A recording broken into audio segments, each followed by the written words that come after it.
G'day, welcome back to another episode of Extractions&Ire, and once again we're continuing on our material science journey to make something that glows cool. That's the point of the chemistry this month. If we make something that glows cool, we're successful, and if we screw it up, which happens sometimes, it won't glow. I've done a few videos looking at fluorescence recently, and once again, we're going to be looking at fluorescence, but this time we're looking at upconversion fluorescence. So in this upconversion fluorescence, we're going to shine in low energy infrared photons and emit higher energy visible photons in the red and green, which does feel like it will violate the conservation of energy because the photons we're emitting are at higher energy than the photons we use to excite. But it is possible. First of all, let's talk about the material we have to make. So we're focusing on rare earths. So we're making a erbium and ytterbium doped yttrium oxide. So we have yttrium, erbium, and ytterbium. Yttrium isn't in the lanthanide section, but it's classed as a rare earth because it chemically is very similar to all the other lanthanides, which are rare earths. And also scandium is also a rare earth, but no one really cares about scandium. Because erbium and ytterbium have similar chemical properties and ionic size as yttrium, we can make this yttrium oxide where some of the yttrium ions are replaced by erbium and ytterbium ions. So what's special about this material? Well, lanthanides have electrons in their f orbitals. Electrons have geometry. This is something you kind of learn in university. All these electron shells have geometry. Some of them are very simple geometry and you get a bit more complicated as you go further down, but the f orbitals have very strange geometry, let's just say that. Because of their strange geometry, a lot of the electron density is sort of inside the other electron shells, which are, spheres or whatever. Once again, it's sort of probability fields. And the point is, a lot of these shells are actually shielded by the other electrons, so they don't really see the environment too well. You can excite the electrons between these f orbitals, and they can't really release that energy into the other shells or into the environment very easily. So you have these excited states, which last for a very long time, which for atomic timescales is on the millisecond timescale, which is way longer, way longer, billions of times longer than usually an excited state would live for. So how are we achieving upconversion? All right, so we have an erbium ion here, and under normal fluorescence, we would put in a UV photon, it would excite it to a higher state, and then decay and release another photon, which, has lost some energy in that ion. But because this rare earth has so many levels, and the excited states are so long-lived, we can actually send one photon in, excite it, and then re-excite the ion with another photon. So now we've put in two photons, kind of pooled their energy together so that when we emit a photon, it's actually at a higher energy than the two that we put in. So we just have half the number of photons at twice the energy, assuming 100% conversion, which is certainly never the case. Ytterbium and erbium ions together is a very common pairing of rare earth ions because the ytterbium itself is very good at absorbing light. So it absorbs light at 980 nanometers, and then it can pass on that energy to the erbium. So you have this sort of absorption, and sometimes it's called a sensitizer, and then an emitter ion. Ytterbium-erbium is a common pairing, but there's also ytterbium-thulium. Thulium can absorb 5 photons and release 5 times the wavelength. So you absorb in the infrared and emit UV photons. Praseodymium is very good at it. Holmium can do it. These upconversion materials are often found as upconversion nanoparticles, and they have very cool applications and kind of have been very popular in the 2010s. There's been a lot of publications written about them, and I can be a bit cynical about that because I've also done like 3 or 4 upconversion papers. It's fine. Everyone's got an upconversion paper. They've got cool applications in mainly in biosensing because the human body is not particularly transparent to UV or visible wavelengths, so it's very hard to study fluorophores through skin. But there is some sort of transparency in the infrared. There's some sort of biological windows, they're called, and if you can excite through them with your high intensity source, you can kind of excite the visible light and then image that visible light. Also, there's big applications in solar harvesting, trying to get extra energy from the sun because silicon solar cells can only absorb up to about 1,000 nanometers. So if you had a material that could absorb, say, over 1 micron and then re-emit that light at a higher energy, then you wouldn't lose that. You'd be able to sort of upconvert and then reabsorb it. It is, of course, very difficult to have an upconversion material that absorbs the infrared without blocking the visible light getting to the solar cell. There's a lot of organic upconversion schemes which are sort of have an organic sensitizer and emitter, and they sort of work together in a different way that it works with rare earths, but today we're just focusing on rare earths, which are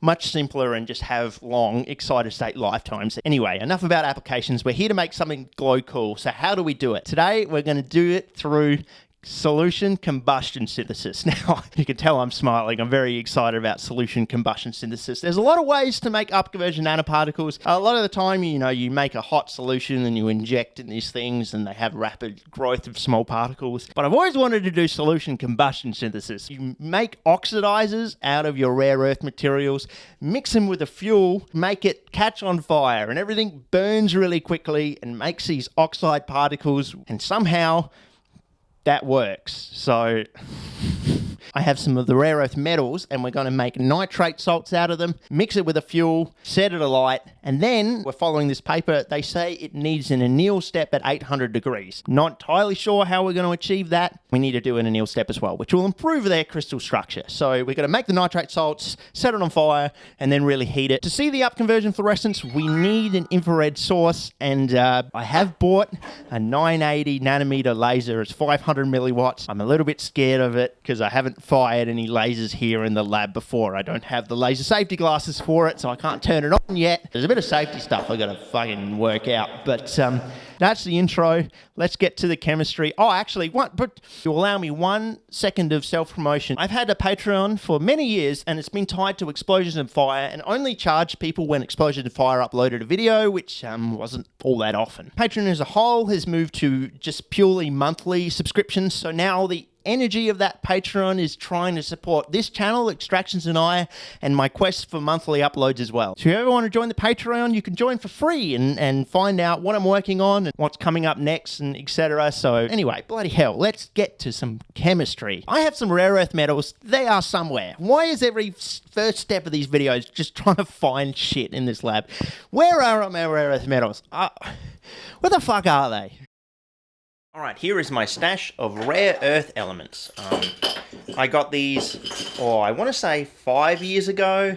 I don't know, when was COVID? How long ago was COVID? Probably got these 7 years ago. God damn, time goes past. Maybe 8 years ago. This is not all the rare earths, but a selection of them. I wanted to make a video about making cool colored fire or something like that. So I got all these, and they've held up pretty well. The neodymium is the one that's really been oxidized quite a lot. I don't know if that's because neodymium is more reactive. It might be.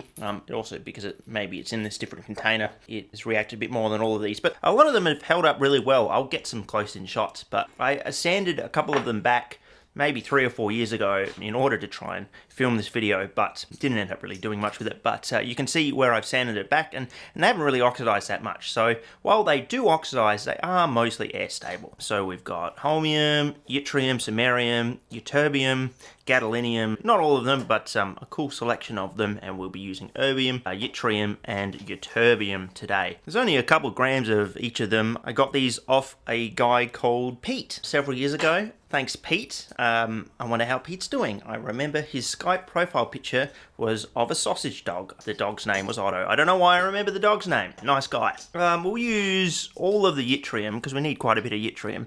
And we'll probably use half of the erbium and ytterbium. We might as well dissolve them up separately, and then we can weigh out specific amounts of the nitrate once we've made the nitrate. So I'm just going to put them in a little bit of water. They might react slowly with the water. It'll be interesting to see because you generally don't see these metals reacted very much. They're a little bit obscure, if not particularly rare. These are our three. Visually, you can't really tell these apart. Samarium tends to be a bit more dendritic, but I think that's maybe just the way that the metal is formed. Ytterbium is maybe more gold, but that's just the oxide sort of sheen, and they're all really kind of silvery metals. Neodymium kind of has that purple colored oxide layer. You can see that there. Erbium oxide layer hasn't really formed that, but it's much more pink. So generally when they have a big oxide layer, you can tell them apart a little bit, but when they're in a nice form of metal like this, and these are quite pure metal chunks, thanks Pete once again, they'll just look like little lumps of metal. They're quite dense. You couldn't tell that was holmium without some real serious tests to determine that it was holmium. Okay, so I've got basically all the yttrium and all the erbium I have, but about half the ytterbium. Just because the ytterbium is into nice blocks and I don't really feel like breaking up these big blocks of metal, so we might as well just dissolve them all up. We'll add just a little bit of water, see how they react, because we don't want it to go too crazy when I add in the nitric acid and it just foams everywhere, and then slowly add nitric acid. And we want to dissolve these up in a minimum amount of water because we want to crystallize out the nitrates again. So the less water we use, the less effort we have to put into crystallize them out. So slow additions of the nitric acid so it doesn't go too crazy. Let's get these metals dissolving.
Any hotter, the vials will shatter. Man, ow, ow, ow,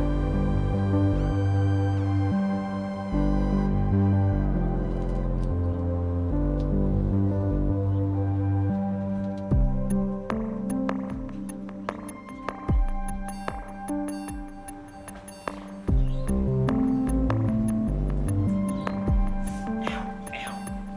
Gotta stop doing that.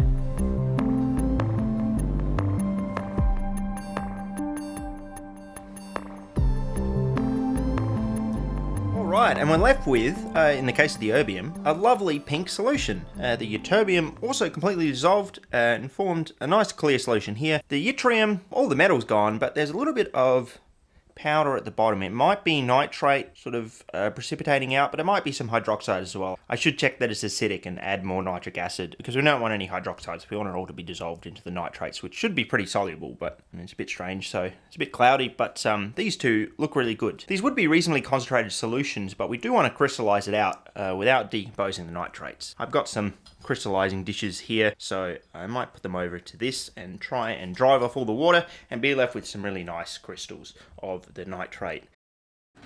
And here's our solution, and this is a food dehydrator. I last used this, and the reason I got it was to dehydrate some McDonald's. Ooh, nearly dropped it all. Dehydrate some McDonald's, and there still looks like there's some McDonald's crumbs at the bottom. I really should clean it up before putting my nice solutions on there. I'm just thinking maybe this is a nice way to evaporate solutions down. It's just going to blow hot air through this system, so it's not going to overheat the solutions. Like if I just left them on a hot plate, they could boil dry and then, you know, the crystals will start to decompose. Just trying this out. I've had this food dehydrator sitting around. Probably not safe for actual food because I put some very old McDonald's in there and then didn't clean it. Might as well use it, I suppose.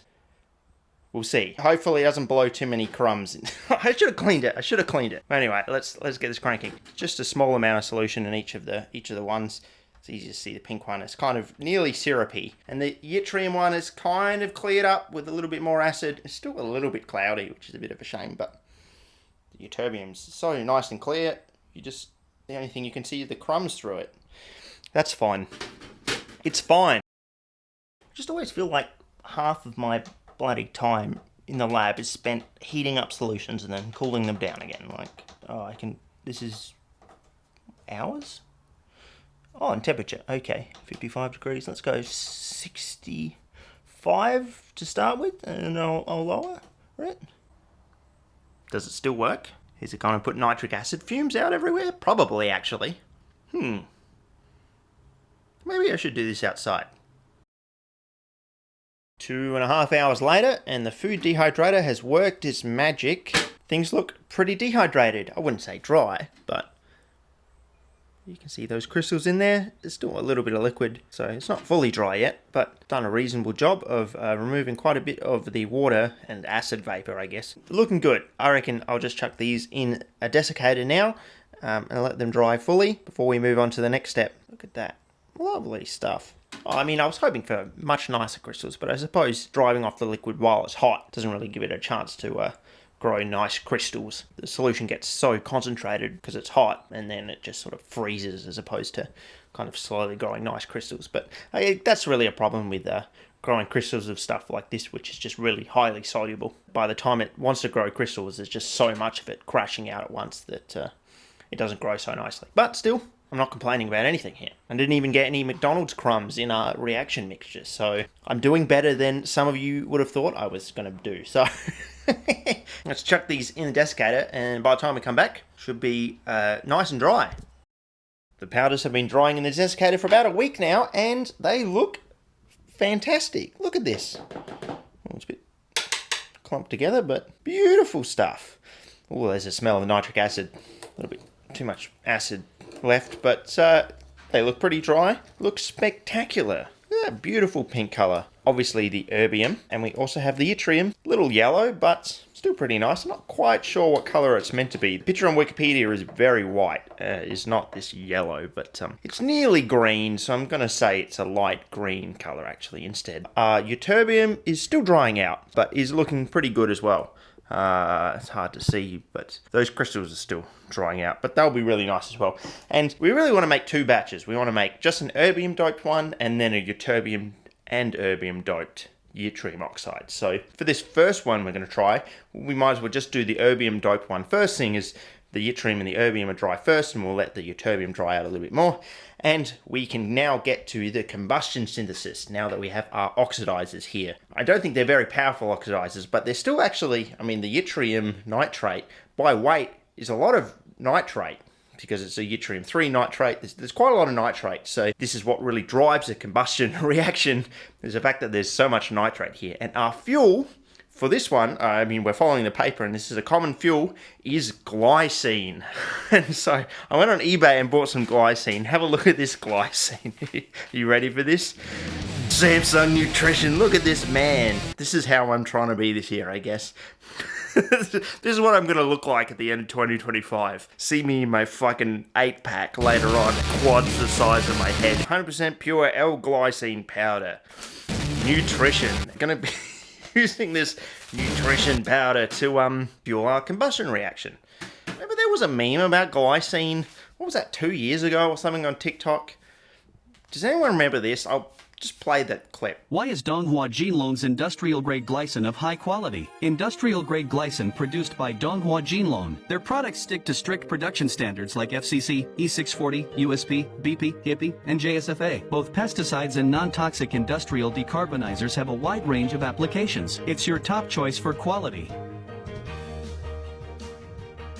I should have tried to get some glycine from Donghua Jinlong. Was that the name of the thing? We're going with the fucking 8-pack, man, glycine instead. So we need to weigh out, it's about 3 grams, although I don't think I'll have quite enough for 2 3-gram batches, so I'll scale it down to about 2.5 grams, and only a small amount of the erbium. We're just doing it as the paper does, and which is about a 5% mole solution. I think they use a 5 mole percent. So it's only about 80 or 75 milligrams of the erbium nitrate and about 2.5 grams of the yttrium nitrate, and then about just over a gram or so of the glycine. What we're going to do is we're going to dissolve it up in a minimum amount of water. So I'll just weigh it out first, and then we'll try and dissolve it up in a really small amount of water.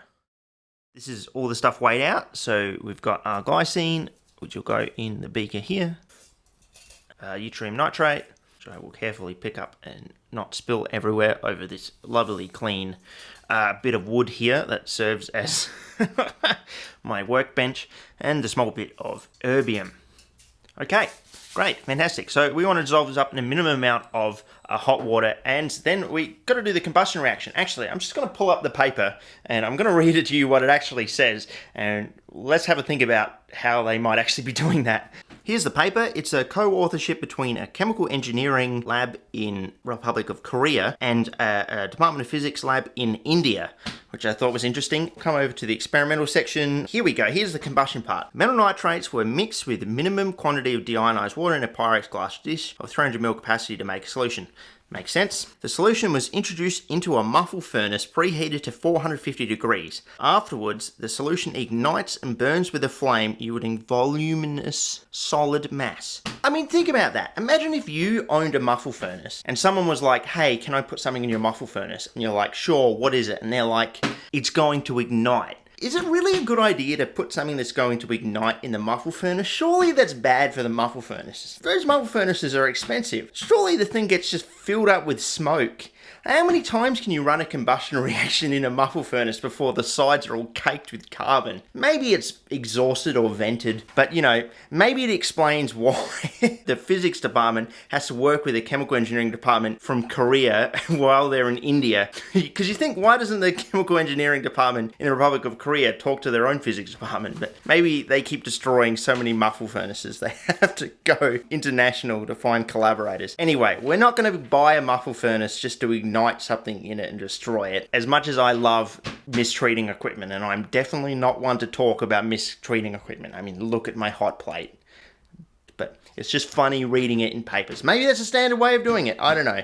Instead, we're going to just put it over an open flame. And flame will be 600 or so degrees, and hopefully it ignites. We've got this 400ml beaker. We're just going to preheat it a little bit, just get the solution really hot, just so when we put it over the flame, it'll drive off the water quickly and ignite it. The idea is to not slowly drive off the water so everything crystallizes out. It's to really force off the water very quickly so everything mixes really well and then ignites. So you have this nice kind of nearly perfect mixing and small particle size of the oxide when it ignites really quickly. A minimum quantity of water, how much do we think? A couple mils? Surely if it's hot, it's probably all going to dissolve. So once it's hot, close to boiling, go outside, open flame. Let's get this sucker burning. Let's go.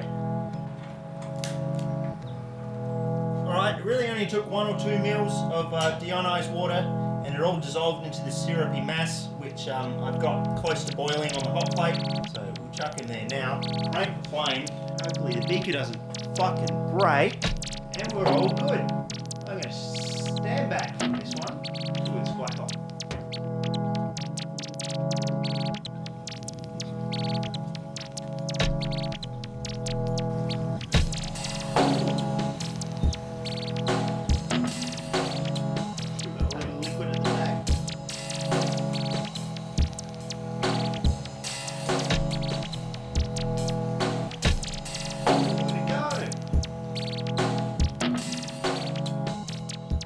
Just like that, the synthesis of our turd-like product is complete. Look at that. Nice, voluminous powder. It didn't all ignite at once, which, don't want to breathe in those metal nanoparticles. Don't think I filmed it very well, by the way, sorry. But we've got another one to do anyway later, so it looks like it worked. And there wasn't actually that much smoke, so maybe I was too quick to judge about doing this in a muffle furnace. It might have been fine. A little bit uneven. I suppose now we've got to calcine it. That's the next step. So maybe all this carbon just goes in the calcination step and we're just left with the oxide. That's probably the case. Anyway, the next step is to get this, grind it all up without trying to breathe too much of it in. Oh man, is it putting off ash. It's a bit weird to call rare earths a heavy metal, but I suppose erbium's a heavy metal. It's not as bad as lead, but we will grind it up outside because it looks like it's putting out a lot of weird oxide particles that will poison my body in new and unknown ways. But I'm interested to see if this stuff is going to light up under the laser already, because our next step is the anneal step, and I think the anneal step is really important to get rid of excess carbon, but also improve the crystal structure of the oxide particles, which will improve their luminescence behavior. So I'm interested to see if pre-annealing, this stuff lights up under the laser. So to do that, we've got to get our laser out. It's a bit intimidating. I've handled lasers many, many times before. A lot of them more intense than this, but never in this rat shit shed before. It's a different vibe. Here is our laser.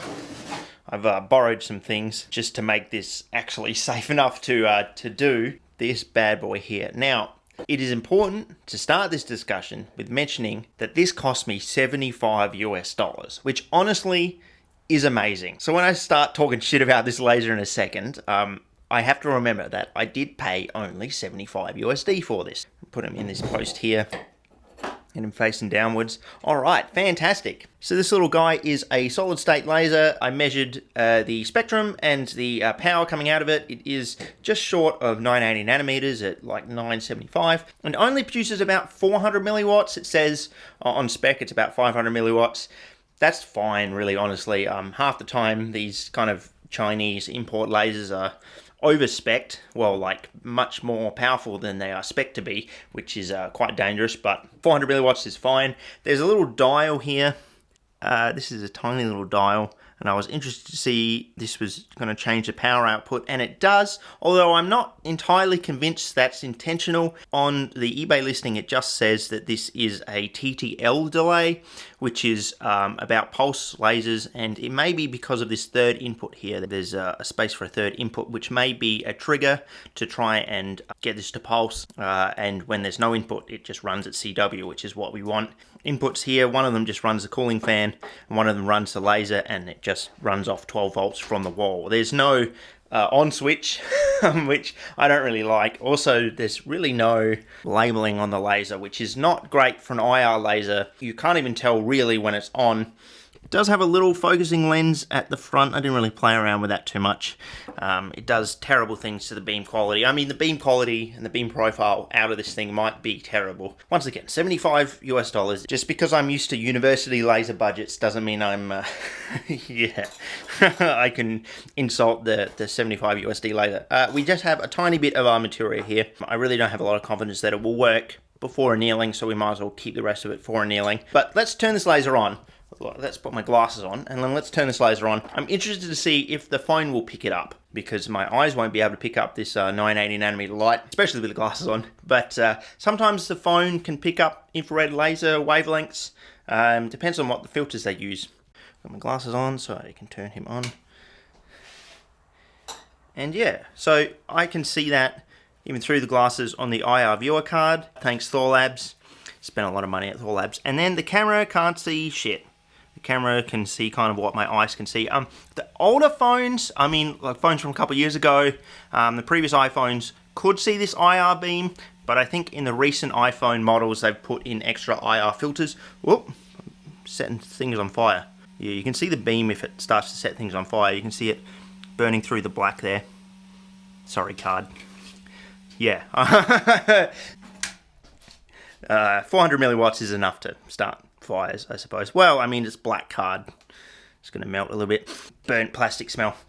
Right, glasses on. Turn my laser on. I don't think you can see it on this camera either. Nope. Alright, well. Invisible beam. Alright, so the question becomes, can we make our invisible beam visible by using our upconversion material? So this is obviously pre-annealed, and this is just the erbium doped one. We've still got to make the ytterbium and erbium doped one, because our ytterbium nitrate is still drying off, so we have to make that one still, but for now, this is all we have. Erbium emits in both the green and the red under these conditions, so you get sort of a bunch of green spectral lines and a bunch of red spectral lines, and changing the co-doping kind of changes that ratio of red to green. According to the paper, their just erbium one had more green than red, and their co-doped one with the ytterbium had more red. So this is just the erbium doped one, so we're expecting to try and see some green light come off this sample.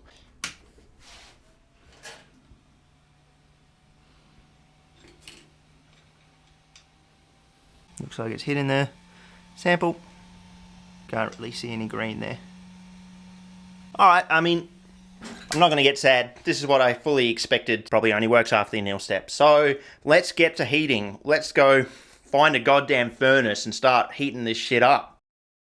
Alright, we need to heat our formed oxide at 800 degrees for 2 hours. Now, 800 degrees Celsius is too hot for a hot plate, which probably gets to about 350, and too hot for a gas stove, which probably gets around 600, 650.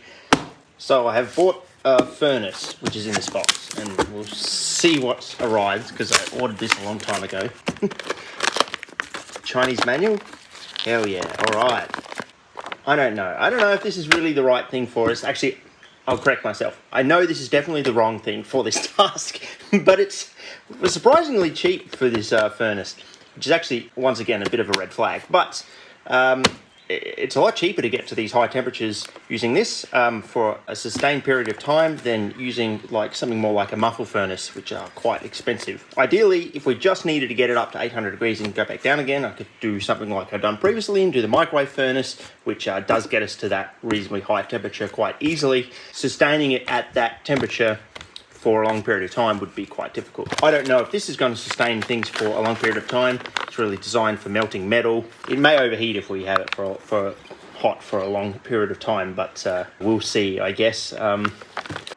Please read these instructions carefully.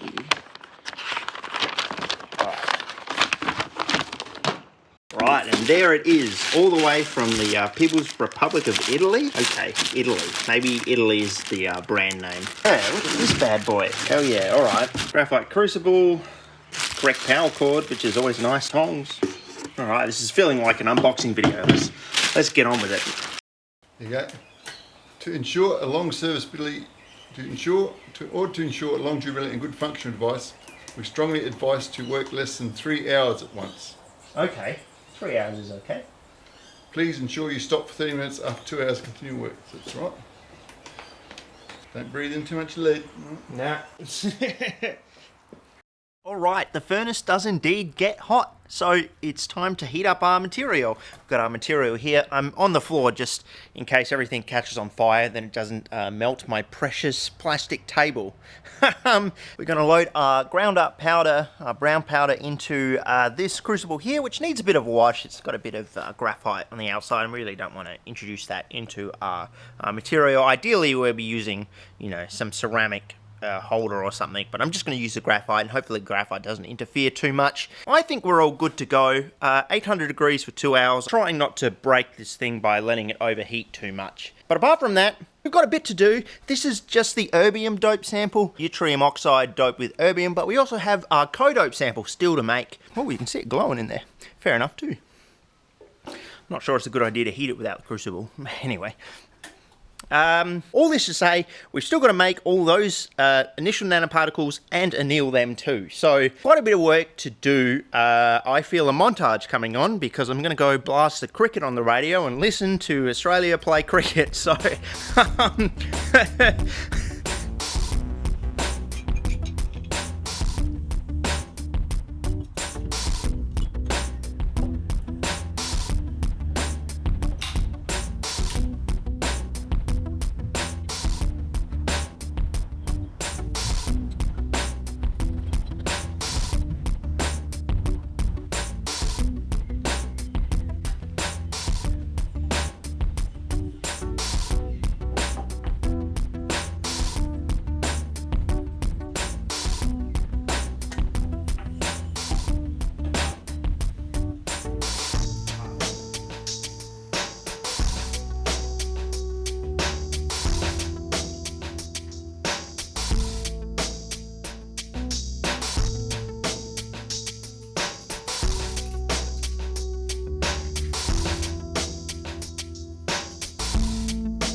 fantastic, and we're back here with our laser again with two different white powders. Look at this, fantastic. This is just our erbium sample and our codope sample. So, we have our laser, we have our powders. Let's see if it all comes together. I'm a little nervous. We're putting in a lot of effort here. Let's do it. Got my glasses on. Let's crank this thing on. Nothing. Okay. What about the codope sample? No. Maybe we'll go somewhere dark. Maybe it's very, very weak. Let's not get too sad just yet. Let's go somewhere dark. And then we can get sad.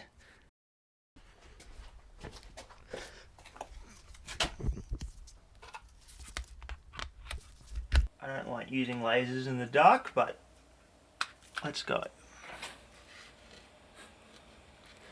Alright. Plugging it in. You can see it. Right, but it is there. I mean, under the glasses it's kind of like a white light, but I assume it might be a bit red. Now for just the erbium doped one. Straight erbium doped one.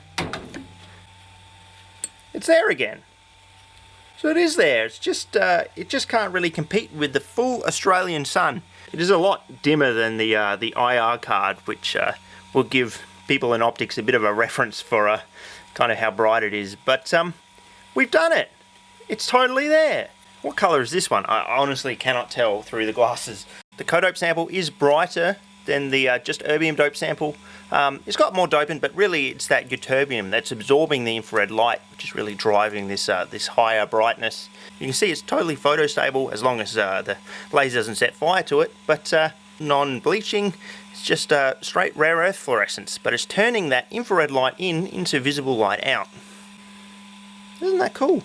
I really panicked that this wasn't going to work at all just before, but it is. It's totally working. Okay, so yes, maybe it is too dark and too dim to see in a brightly lit room, or like a normally lit room. This is kind of what we expect from the paper anyway. I mean, the thing that's lacking from the vast majority of upconversion papers is a scale of, I guess, its absolute brightness. I mean, if we look at this plot here, we get these nice peaks in the green at 550 and you know, in the red around 600. First of all, they're putting in 2 watts, 4.5 watts of laser power, and there's no sort of absolute scale. This is just arbitrary units, and it really depends on how sensitive your spectrometer is. Who knows, maybe they focus this laser down as well. There's no sense of the power density. 4.5 watts could be 4.5 watts spread over a big beam, or a tiny microscopic spot that's in the focal point of the spectrometer. We don't really know, so a lot of these materials, while they do work and the graph looks nice, in reality, you know. Anyway, I'm still extremely pleased with this result. We got to combust some stuff for a reason. We got to use a metal furnace and it didn't blow up. We got this laser and I didn't get blinded. I've had a lot of fun. So, if you've enjoyed this, I mean, fucking subscribe. I never tell people to subscribe. That feels cringe. Consider subscribing, but it's fine.